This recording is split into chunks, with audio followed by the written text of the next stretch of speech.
Cancer से जूझ रही भारतीय मूल की महिला को कुछ साल पहले बताया गया था कि उसके पास जीने के लिए अब कुछ ही महीने बचे हैं, लेकिन आज उस महिला के लिए बहुत बड़ा दिन है।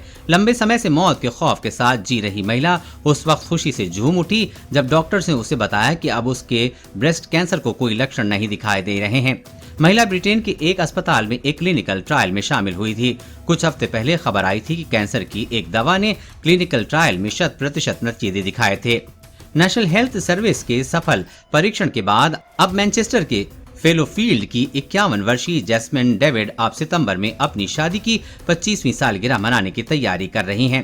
क्रिस्टी NHS फाउंडेशन ट्रस्ट में national institute for health and care research Manchester clinical research facility में डेविड के 2 साल के ट्रायल में एक एक्सपेरिमेंटल दवा शामिल थी, जिसमें एंटीजोलिजुमाब का इस्तेमाल किया गया था। ये एक इम्यूनोथेरेपी दवा होती है जिसे वो हर 3 हफ्ते में लेती थीं।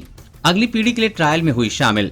डेविड याद करते हुए कहती हैं कि मेरे कैंसर के शुरुआती इलाज के 15 महीने पूरे हो चुके थे और मैं इसके बारे में पूरी तरह भूल गई थी, लेकिन फिर कैंसर लौट आया।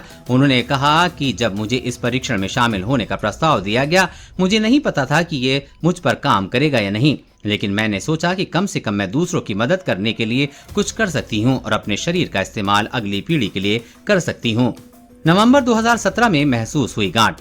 महिला ने कहा कि शुरुआत में मुझे कई साइड इफेक्ट का सामना करना पड़ा, जैसे बुखार और सिरदर्द, इसलिए मैं अस्पताल में थी और काफी बीमार थी। शुक्र है कि फिर मुझ पर इलाज का अच्छा असर दिखने लगा।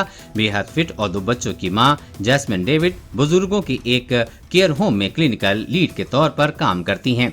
नवंबर 2017 में उन्होंने अपनी ब्रेस्ट एक गांठ महसूस हुई। ये ब्रेस्ट कैंसर की ट्रिपल नेगेटिव फॉर्म थी। देश और दुनिया की हर अपडेट पाने के लिए चैनल को सब्सक्राइब करें।